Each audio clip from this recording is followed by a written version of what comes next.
हिंद। तो स्वागत है आप सभी का करंट अफेयर्स टुडे में।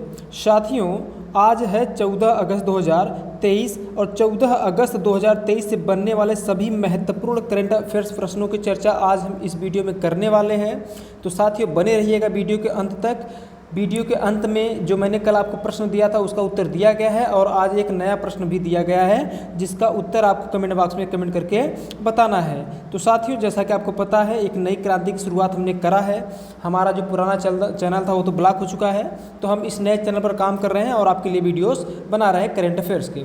तो आपके स्वागत में 2 लाइन पेश है कि राह संघर्ष के जो चलता है दुनिया वही बदलता है। कि राह संघर्ष के जो चलता है दुनिया वही बदलता है और जिसने रातों की जंग जीती सूरज बनकर वही निकलता है। तो साथियों, आइए इसी क्रम में हम आगे बढ़ते हैं और अपने प्रश्नों की तरफ। और प्रश्नों पर जाने से पहले साथियों, आप सभी से विशेष रूप से आग्रह है कि जिन लोगों ने अभी तक चैनल को सब्सक्राइब नहीं किया है तो प्लीज़ चैनल को सब्सक्राइब कर लीजिए और बेल आइकन को प्रेस कर लीजिएगा ताकि आपको वीडियो के नोटिफिकेशन मिलते रहें। चैनल का नाम है करंट अफेयर्स टुडे। और हाँ साथियों, अगर हो सके तो शेयर जरूर कीजिएगा ताकि अधिक से अधिक छात्र लाभान्वित हो। चूँकि जो पीपीटी मैंने बनाया है बहुत ही बेहतरीन तरीके से, चित्रात्मक तरीके से मैं आपको बताता हूँ।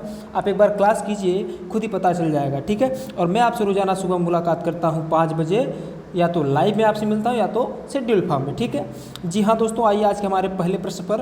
तो आज का हमारा पहला प्रश्न है साथियों कि हाल ही में विश्व अंगदान दिवस यानी वर्ल्ड आर्गन डे कब मनाया गया। हाल ही में विश्व अंगदान दिवस यानी वर्ल्ड आर्गन डे कब मनाया गया। तो साथियों, इसका सही उत्तर ऑप्शन नंबर सी यानी 13 अगस्त को। यानी 13 अगस्त को विश्व अंगदान यानी वर्ल्ड आर्गन डे मनाया गया। 3 अगस्त को विश्व नहीं बल्कि भारतीय अंगदान दिवस मनाया गया था। आइए हम लोग देख लेते जितने भी अगस्त महीने में अभी तक दिवस मनाए जा चुके हैं, ठीक है। तो हालांकि इसकी चर्चा हम रोज़ ही कर देते हैं, तो साथियों ध्यान दीजिएगा। 1 अगस्त को क्या मनाया जाता है, मुस्लिम महिला अधिकार दिवस और वर्ल्ड वाइड वेब डे। 3 अगस्त को क्या मनाया जाता है, भारतीय अंगदान दिवस। अभी हमने देखा कि 13 अगस्त को यानी कि जो 13 अगस्त है कल क्या मनाया गया, विश्व अंगदान दिवस, और 3 अगस्त को भारतीय अंगदान दिवस। तो साथियों, इसी क्रम में 6 अगस्त को हिरोशिमा दिवस मनाया गया। 7 अगस्त को राष्ट्रीय हथकरघा दिवस मनाया गया। 8 अगस्त को अगस्त क्रांति दिवस मनाया गया। 9 अगस्त को नागासाकी दिवस। 10 अगस्त को जैव ईंधन दिवस। 11 अगस्त को राष्ट्रीय पुत्र एवं पुत्री दिवस। 12 अगस्त को अंतर्राष्ट्रीय युवा दिवस। और 13 अगस्त को साथियों यहाँ पे 3-4 देखिए, अभी मैंने क्या किया है कि अब जो भी डेट होगा, ठीक है, जैसे 12 अगस्त को विश्व हाथी दिवस भी था, उसको हमने नहीं बता पाया। तो अब एक डे पे जितने भी दिवस मनाए जाएंगे, 2, 3, 4, 6 जितने भी रहेंगे, मैं उसकी चर्चा यहाँ पे कर दिया करूँगा। जैसे 13 अगस्त को कौन कौन सा दिवस मनाया गया। एक तो वर्ल्ड आर्गन डे हो गया यानी कि विश्व अंगदान दिवस। दूसरा दुर्गादास राठौर जयंती। अब अगर बात करें दुर्गादास की, तो ये मुगलों को कई बार हराए थे। जो हमारे यहाँ पे मुगल शासक थे उनको कई बार हराए थे दुर्गादास राठौर, ठीक है। तो इनकी जयंती कल थी यानी 13 अगस्त को। मैडम भिकाजी कामा की पुण्यतिथि कब था, 13 अगस्त को। आप लोग जानते हैं कि 15 अगस्त यानी कल है। और ये जो मैडम भिकाजी कामा हैं, ठीक है, इनका इतना महत्वपूर्ण योगदान है। कई बार आपसे डायरेक्ट प्रश्न पूछा जाता है कि जो भैया आपका झंडा है भारत में सबसे पहले किसने फहराया था, किसने। तो दोस्तों, ये जो मैडम भिकाजी कामा है इन्होंने ही फहराया था। किसने, मैडम भिकाजी कामा ने ही क्या किया था दोस्तों, आपका जो तिरंगा है उसको सबसे पहले, तिरंगा तो उस समय था नहीं लेकिन झंडा था भारत का, तो भारत का जो झंडा है सबसे पहले भारत में किसने फहराया था, तो मैडम भिकाजी कामा ने फहराया था, ठीक है। तो उनकी पुण्यतिथि कब थी, 13 अगस्त को थी। इसी के साथ वीरांगना अहिल्याबाई होलकर जी की भी पुण्यतिथि कब थी, 13 अगस्त को ही थी, ठीक है साथियों। जी हाँ, इसी प्रकार से एक दिन पे जितने भी दिवस मनाए जाएंगे उसकी चर्चा हम लोग कर लिया करेंगे। आज का हमारा दूसरा प्रश्न है कि 13वीं वार्षिक एंटरप्रेन्योर इंडिया अवार्ड में tech startup of the year यानी आर्टिफिशियल इंटेलिजेंस का अवार्ड किसे दिया गया है। तो साथियों, इसका सही उत्तर है ऑप्शन नंबर सी, जियो हैप्टिक को दिया गया। किसको दोस्तों, जियो हैप्टिक को। आइए इसके बारे में ज़्यादा जानकारियों को हासिल करते हैं। तो साथियों, 13वीं वार्षिक एंटरप्रेन्योर इंडिया अवार्ड्स में tech startup of the year award से जियो हैप्टिक को सम्मानित किया गया है। जियो हैप्टिक के जो सीईओ और सह संस्थापक है, संस्थापक नहीं सह संस्थापक रहेगा, तो सीईओ और सह संस्थापक कौन है साथियों? आकृति वैश्य है, ठीक है। और इस अवार्ड का आयोजन किसने किया था? एंटरप्रेन्योर इंडिया द्वारा किया गया था। और ये किसको दिया गया? जियो हैप्टिक को। ध्यान रखिएगा, बहुत इंपॉर्टेंट प्रश्न है। आइए जियो हैप्टिक के बारे में थोड़ा सा बात कर लेते हैं, ठीक है साथियों। तो जियो हैप्टिक की जो स्थापना हुई थी कब हुआ था? अगस्त 2013 में हुआ था। साथियों आपको पता है जियो तो तब आया था नहीं, तो जियो ने 2019 में क्या किया, यानी रिलायंस इंडस्ट्रीज लिमिटेड द्वारा इसको अधिगृहित कर लिया गया। और रिलायंस किसका है? अंबानी जी का है। जियो भी किसका है? अंबानी जी का है, ठीक है साथियों। तो 2019 में ये जो हैप्टिक है इसको क्या कर लिया गया? अधिगृहित कर लिया गया, तब इसका नाम क्या हो गया? जियो हैप्टिक कर लिया गया, ठीक है साथियों। और यह जो जियो हैप्टिक है यह एक निजी कंपनी यानी कि प्राइवेट कंपनी है। आइए बात करते हैं तीसरे प्रश्न पर। तीसरा प्रश्न हमारा कह रहा है साथियों कि किस राज्य में भारत का पहला कृषि डेटा एक्सचेंज और कृषि डेटा प्रबंधन फ्रेमवर्क लॉन्च किया गया है? अभी हम इसके बारे में खुल के बात करेंगे। तो इसका ऑप्शन नंबर बी सही है दोस्तों। कौन सा? ऑप्शन नंबर बी, यानी तेलंगाना राज्य में भारत का पहला कृषि डेटा एक्सचेंज और कृषि डेटा प्रबंधन फ्रेमवर्क क्या किया गया है? लॉन्च किया गया है। आइए इसके बारे में ज़्यादा जानकारियों को देखते हैं। तो साथियों भारत का पहला कृषि डेटा एक्सचेंज और कृषि डेटा प्रबंधन फ्रेमवर्क तेलंगाना ने कहाँ लॉन्च किया है? हैदराबाद में, राजधानी हैदराबाद में लॉन्च किया है। इसे तेलंगाना के आईटी और उद्योग मंत्री, यानी जो तेलंगाना के आईटी और उद्योग मंत्री कौन है? तारक रामा राव। तो तारक रामा राव ने ही इसको क्या किया है साथियों? लॉन्च किया है। किसको? कृषि डेटा एक्सचेंज और कृषि डेटा प्रबंधन फ्रेमवर्क को, ठीक। तो ये जो कृषि डेटा एक्सचेंज जिसको हम लोग एडेक्स भी कहते हैं, इसको कृषि क्षेत्र के लिए एक डिजिटल सार्वजनिक अवसंरचना के रूप में विकसित किया गया है। जी हाँ साथियों, आइए आगे बढ़ते हैं, बात करते हैं तेलंगाना। चूँकि तेलंगाना में इसका क्या किया गया साथियों? उद्घाटन किया गया, लॉन्च किया गया। तो तेलंगाना के बारे में थोड़ी सी जानकारियों को हासिल कर लेते हैं। तो जो तेलंगाना साथियों, तेलंगाना का जो गठन हुआ था कब हुआ था? 2 जून 2014 को हुआ था। अच्छा, जब 2 जून 2014 को उसका गठन हुआ था, तब तेलंगाना भारत का कौन सा राज्य बना था? 29वां राज्य बना था, ठीक है। लेकिन 2019 में जम्मू कश्मीर को हटा दिया गया, तब से कौन सा राज्य हो गया? किस नंबर का राज्य हो गया?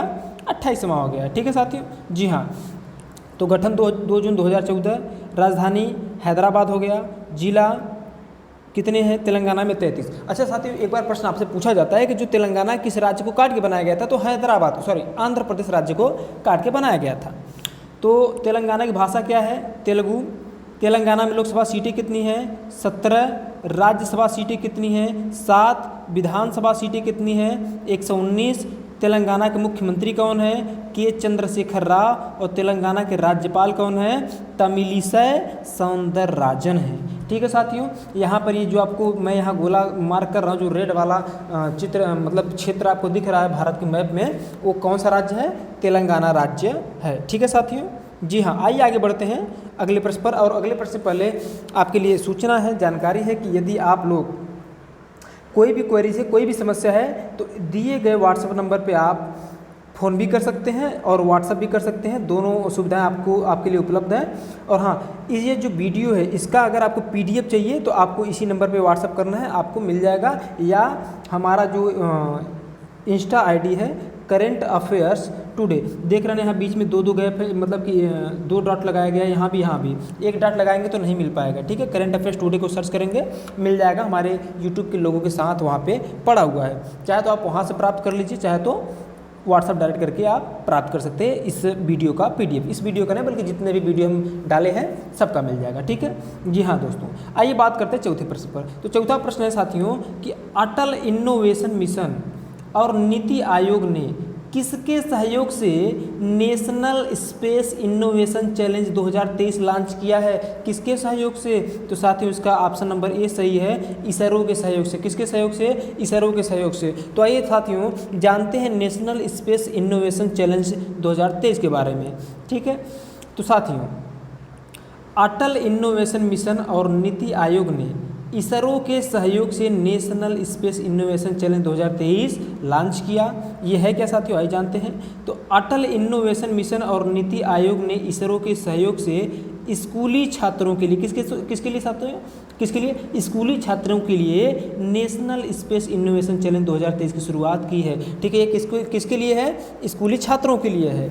यह 20 सितंबर तक कक्षा 5 से 12 तक के छात्रों के लिए क्या है, एक प्लेटफॉर्म है। अब कैसा प्लेटफॉर्म है इसके बारे में आइए आगे चर्चा करते हैं। अच्छा, इसमें कौन रहेंगे, केवल 5 से 12 तक के छात्राएं रहेंगे, है ना। तो ये कैसा प्लेटफॉर्म है, तो साथियों यह जो प्लेटफॉर्म है इन छात्राओं को अपना नवाचार दिखाने और आधुनिक अंतरिक्ष प्रौद्योगिकी समस्याओं को हल करने में सक्षम बनाने का अवसर देगा। देखिए, प्रौद्योगिकी का मतलब यहाँ होता है टेक्निकल, है ना, टेक्निक। तो टेक्निकल समस्याओं को हल करने में जो सक्षम बनाने में मतलब उनको सक्षम बनाने का अवसर देगा। कौन सा प्लेटफॉर्म, यह है कौन सा, नेशनल स्पेस इनोवेशन चैलेंज 2023। तो साथियों नेशनल स्पेस इनोवेशन चैलेंज अगली पीढ़ी के अंतरिक्ष उत्साही लोगों का समर्थन करने के लिए एक राष्ट्रीय स्तर का अभियान भी है। आगे अगर हम बात करें तो इसका जो मुख्य उद्देश्य है, तो इसका मुख्य उद्देश्य छात्रों को बढ़ती भारतीय अंतरिक्ष अर्थव्यवस्था के प्रति प्रोत्साहित करना है। अभी बात आई है इसरो की, किसकी सहायता से किया गया था, इसरो की। तो इसरो के बारे में आइए जान लेते हैं। तो साथियों इसरो का कई बार फुल फॉर्म आपके वनडे एग्जाम्स में पूछ दिया जाता है। तो इसका फुल फॉर्म होता है Indian space research organisation. Hindi में अगर बात करें तो इसे कहते हैं भारतीय अंतरिक्ष अनुसंधान संस्थान। जी हाँ साथियों, अगर अच्छा इसका जो अन्य जानकारी है इसके बारे में जान लेते हैं कि जिसका जो इसको संक्षिप्त रूप में क्या कहते हैं, इसरो कहते हैं। हिंदी में इसरो, अंग्रेजी में भी इसरो, यानी ISRO ही लिखते हैं। ठीक, अच्छा इसरो की स्थापना कब हुई थी, तो 15 अगस्त 1969 को, यानी इसका भी स्थापना दिवस कल है। ठीक है, कल फिर से इसकी चर्चा कर देंगे हम, ताकि आपको और ज़्यादा मजबूत हो जाए, कंठस्थ हो जाए चीज़ें, है ना। इसरो का मुख्यालय कहाँ है, बंगलौर कर्नाटक में, यानी कि पूर्वी तट पर, पश्चिमी तट पर। इसरो का जो प्राथमिक अंतरिक्ष बंदरगाह है वो क्या है, सतीश धवन अंतरिक्ष केंद्र श्रीहरिकोटा आंध्र प्रदेश में है। इसका मुख्यालय तो बंगलौर यानी कर्नाटक यानी पश्चिमी तट पे है, लेकिन इसका जो लॉन्चिंग पैड है वो कहाँ है, श्रीहरिकोटा आंध्र प्रदेश में है। ठीक है, सतीश धवन अंतरिक्ष केंद्र। ठीक, अच्छा इसरो का आदर्श वाक्य क्या है, आदर्श वाक्य है मानव जाति की सेवा में अंतरिक्ष प्रौद्योगिकी। ठीक है, जी हाँ साथियों, यहाँ पर देखिए हमने लगाया है इसरो का लोगो। अच्छा, अभी आपको पता है कि इसरो ने हाल ही में चंद्रयान 3 को छोड़ा है। ठीक है, चांद की सतह पर जाएगा, उसकी सतह के बारे में पूरी जानकारियाँ निकालेगा। मतलब ज़्यादा से ज़्यादा जानकारियों को इकट्ठा करने के लिए भारत ने चंद्रयान 3 लॉन्च किया है। इससे पहले 2019 में चंद्रयान 2 लॉन्च किया था जो फेल हो गया था। अभी चंद्रयान 3 क्या है, प्रोसेस में लगा, यानी कि अभी एकदम उसकी जो सूचना एकदम सही है। और ईश्वर करे कि वैसे ही रहे और हमारा जो चंद्रयान 3 है सफल होकर लौटे। आइए साथियों 5वें प्रश्न पर बात करते हैं। तो 5वां प्रश्न कहता है कि पूर्व सैनिकों की विधवाओं के लिए व्यावसायिक प्रशिक्षण अनुदान योजना, पूर्व सैनिकों की विधवाओं के लिए व्यावसायिक प्रशिक्षण अनुदान योजना के तहत वित्तीय सहायता 20,000 से बढ़ाकर कितना कर दिया गया है। यानी कि जो पूर्व सैनिक की विधवाएं हैं जिनको वित्तीय सहायता दिया जाता था 20,000 तक, अब बढ़ाकर कितना कर दिया गया है, तो साथियों अब बढ़ाकर के कितना कर दिया गया है, 50,000 कर दिया गया है। आइए इसके बारे में जानते हैं। अच्छा, ये जो 50,000 बढ़ाया गया है किस मंत्रालय की तरफ से बढ़ाया गया है, तो ये रक्षा मंत्रालय की तरफ से बढ़ाया गया है। और अगर हम बात करें रक्षा मंत्रालय का जो यानी रक्षा मंत्री है कौन, तो राजनाथ सिंह है दोस्तों। आगे हम बात करते हैं। ठीक है, तो इसके बारे में और जानकारी जान लेते हैं। तो पूर्व सैनिकों की विधवाओं के लिए व्यावसायिक प्रशिक्षण अनुदान योजना के तहत वित्तीय सहायता 20,000 से बढ़ाकर कितना कर दिया गया, 50,000। दूसरा, गैर पेंशन भोगी यानी जिनको पेंशन नहीं मिल रहा है, गैर पेंशन भोगी पूर्व सैनिकों की विधवाओं के लिए चिकित्सा अनुदान जो था वह 30,000 से बढ़ाकर कितना कर दिया गया, 50,000 कर दिया गया। फिर गैर पेंशन भोगी के लिए ही जो पूर्व सैनिकों की विधवाएं हैं उनके लिए, पूर्व सैनिक यानी जो हमारे शहीद जवान हैं उनकी जो पत्नियां हैं उनकी पत्नियों की बात करता है ना, क्योंकि जब पति एक्सपायर कर जाते हैं या फिर उनका देहांत हो जाता है, वो शहीद हो जाते हैं, तो उनकी पत्नी को विधवाई कहते हैं। तो विधवाओं के लिए गंभीर बीमारी अनुदान 1,25,000 से बढ़ा करके 1,50,000 कर दिया गया है। देखिए साथियों, करने को तो कुल हो जा रहा है, लेकिन आपको पता है कि ये इसका जो लाभ है गरीब लोग नहीं उठा पाते, यानी कि ग्रामीण क्षेत्र के जो लोग हैं वो मतलब उन तक पहुँचता ही नहीं है ना, पहुँचता क्या नहीं, उनको मतलब उतनी जानकारी भी नहीं होती और कोई बताने वाला भी नहीं होता। ठीक है, तो ये है साथियों रक्षा मंत्री राजनाथ सिंह जिन्होंने यह महत्वपूर्ण कदम उठाया है। और उठाने का कारण भी है, सामने क्या है साथियों चुनाव है। क्या है? चुनाव है। तो जब चुनावी लहर है तो चुनावी लहर में तो आपको बहुत सारी चीज़ें मिलेंगी, वैकेंसी भी मिलेगा अब, है ना, सुपर टेट का वैकेंसी मिल जाएगा। मतलब इस तरह से देखा जाए तो बहुत सारी वैकेंसियाँ चुनावी के समय में आती हैं और इसी में आपको भी अपना लाभ उठाना है। इसीलिए आप लोग मतलब मिस मत करिएगा, रोजाना का 20 मिनट 25 मिनट 10 मिनट 15 मिनट जो भी समय है निकाल करके वीडियोस को देख करके जो इम्पोर्टेंट, चूँकि मैंने इम्पोर्टेंट करवाए हैं, अगर आपको और लगे तो निकाल लीजिएगा जितने भी करंट अफेयर के प्रश्न होते हैं। तो साथियों आज का अगला प्रश्न है कि थाईलैंड के एलिफेंट री इंट्रोडक्शन फाउंडेशन तथा कनाडाई फिल्म निर्माता पेट्रिसिया सिम्स रहेगा, साइंस नहीं रहेगा, पेट्रिसिया सिम्स और माइकल क्लार्क द्वारा 12 अगस्त को पहला हाथी दिवस कब मनाया गया? 12 अगस्त को पहला हाथी दिवस कब मनाया गया? तो साथियों सन 2012 में। कब? सन 2012 में, यानी कि सन 2012 में पहली बार 12 अगस्त को विश्व हाथी दिवस मनाया गया। और विश्व हाथी दिवस मनाया किसने? तो थाईलैंड के एलिफेंट री इंट्रोडक्शन फाउंडेशन ने और कनाडाई फिल्म निर्माता पेट्रिसिया सिम्स और माइकल क्लार्क ने मनाया था। इसके बारे में आइए आगे जानते हैं। तो 12 अगस्त 2012 को पहला विश्व हाथी दिवस थाईलैंड के एलिफेंट री इंट्रोडक्शन फाउंडेशन और कनाडाई फिल्म निर्माता पेट्रिसिया सिम्स और माइकल क्लार्क के द्वारा मनाया गया था। प्रत्येक वर्ष 12 अगस्त को विश्व हाथी दिवस मनाया जाता है। हाथी दुनिया का सबसे बड़ा ज़मीनी जानवर है, यानी ज़मीन पर रहने वाला सबसे बड़ा जानवर है दुनिया का। पूरे एशिया के 60% हाथी कहाँ रहते हैं? भारत में ही रहते हैं। विश्व हाथी दिवस जो है इसको मनाने का उद्देश्य क्या है? हाथियों की सुरक्षा के महत्व के बारे में जागरूकता बढ़ाना तथा हमारी पारिस्थितिकी तंत्र में हाथियों के महत्व को पहचानने के लिए मनाया जाता है। क्या? विश्व हाथी दिवस। यहाँ हमने हाथी मेरे साथी यानी कि उनका फोटो भी लगाया है वर्ल्ड एलिफेंट डे का। ये मनाया कब जाता है साथियों? 12 अगस्त को मनाया जाता है। ठीक है जी हाँ। आइए आगे बढ़ते हैं 7वें प्रश्न पर। 7वां प्रश्न हमारा कह रहा है कि नागालैंड की पहली नागा परंपरागत भोजन प्रयोगशाला किस जिले के जपफू क्रिश्चियन कॉलेज में शुरू हुई है? यानी नागालैंड की पहली नागा परंपरागत भोजन प्रयोगशाला किस जिले के जपफू क्रिश्चियन कॉलेज में शुरू हुई है? तो इसका ऑप्शन नंबर बी सही है, कोहिमा। यानी ये जो जपफू क्रिश्चियन कॉलेज है कहाँ है? कोहिमा में है। इस कॉलेज में नागालैंड की पहली नागा परंपरागत भोजन प्रयोगशाला शुरू हुई है। आइए इसके बारे में और जानते हैं। तो साथियों नागालैंड की पहली नागा परंपरागत भोजन प्रयोगशाला कोहिमा जिले के जपफू क्रिश्चियन कॉलेज में शुरू हुई है। ये जो कॉलेज है यह राष्ट्रीय शिक्षा नीति 2020 के तहत जपफू क्रिश्चियन कॉलेज नागालैंड विश्वविद्यालय के तहत परंपरागत भोजन प्रयोगशाला कौशल को एक संवर्धन पाठ्यक्रम के रूप में शुरू कर रहा है। यानी कि अब इसको पाठ्यक्रम के रूप में चालू करेगा। कहाँ पे? जपफू क्रिश्चियन कॉलेज में। इसमें नागालैंड की 15 मूल जनजातियों, देखिए नागालैंड में वैसे कई बार कई जगहों पर आपको मिल जाता है 16 जनजातियाँ रहती हैं, लेकिन वैसे सामान्यतः 15 रहती है ना। तो नागालैंड की 15 मूल जनजातियों के मुख्य व्यंजनों का अध्ययन करना तथा उनको पकाना और खाद्य सांस्कृतिक पहचान को बनाए रखने तथा प्रसारित करने के लिए विश्लेषण किया जाएगा। ठीक है साथियों जी हाँ। बात हुई नागालैंड की, तो नागालैंड के बारे में आइए अन्य जानकारी को हम जान लेते हैं। तो साथियों नागालैंड का जो गठन हुआ तो कब हुआ था? 1 दिसंबर 1963 को। नागालैंड की राजधानी है कोहिमा।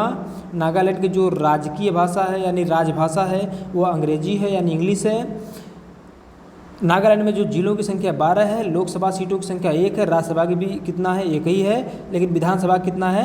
60 सीटें हैं। ठीक है साथियों। और यहाँ पर आपको जो मैप में, इंडिया के मैप में यहाँ पे जो लाल वाला क्षेत्र दिख रहा है जहाँ मैंने गोला किया है वो क्या है? नागालैंड है। तो नागालैंड के मुख्यमंत्री कौन है साथियों? नेफ्यू रियो है। ठीक है जी हाँ। आइए आज के 8वां प्रश्न और आज के अंतिम प्रश्न पर बात करते हैं। तो साथियों आज का 8वां प्रश्न कह रहा है कि किस राज्य ने अगस्त 2023 में सभी स्थानीय सरकारी संस्थाओं को भंग कर दिया है। पूरा का पूरा जितने सरकारी संस्थान होते हैं स्थानीय रूप से सबको भंग कर दिया है। किस राज्य सरकार ने? तो साथियों इसका सही उत्तर है ऑप्शन नंबर सी यानी कि पंजाब ने। ठीक है, इसके बारे में आइए और जानकारी लेते हैं। तो पंजाब सरकार ने राज्य में सभी पंचायत समितियों, जिला परिषदों और ग्राम पंचायतों को क्या किया है? तत्काल प्रभाव से बंद कर दिया है। ठीक है, आइए पंजाब के बारे में चर्चा करते हैं। जब चूँकि इसकी चर्चा हुई तो इसके बारे में भी जानना जरूरी है। देखिए हमने नागालैंड लिख दिया है, नागालैंड नहीं रहेगा, पंजाब रहेगा। तो साथियों पंजाब का जो गठन है कब हुआ था? 1 नवंबर 1966 को हुआ था। अगर हम बात करें पंजाब की राजधानी क्या है तो चंडीगढ़ है। वैसे हरियाणा की भी राजधानी चंडीगढ़ ही है ना। ठीक है, और भाषा क्या है पंजाब की? हिंदी और पंजाबी। पंजाब में ज़िले कितने हैं? 23। लोकसभा सीट कितना है? 13। राज्यसभा सीट कितना है? 17।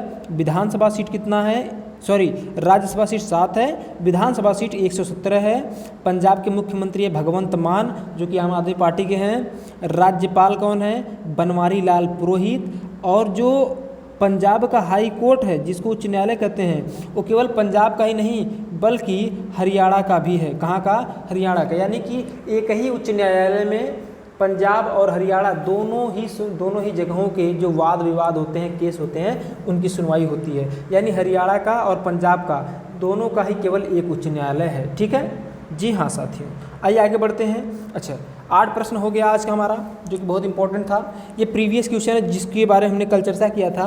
मैंने आपसे पूछा भी था कि बताइए कि किस सरकार ने कक्षाओं में मोबाइल फ़ोन के इस्तेमाल पर रोक लगा दिया है? तो जी हाँ साथियों, इसका सही उत्तर ऑप्शन नंबर ए यानी कि दिल्ली सरकार ने।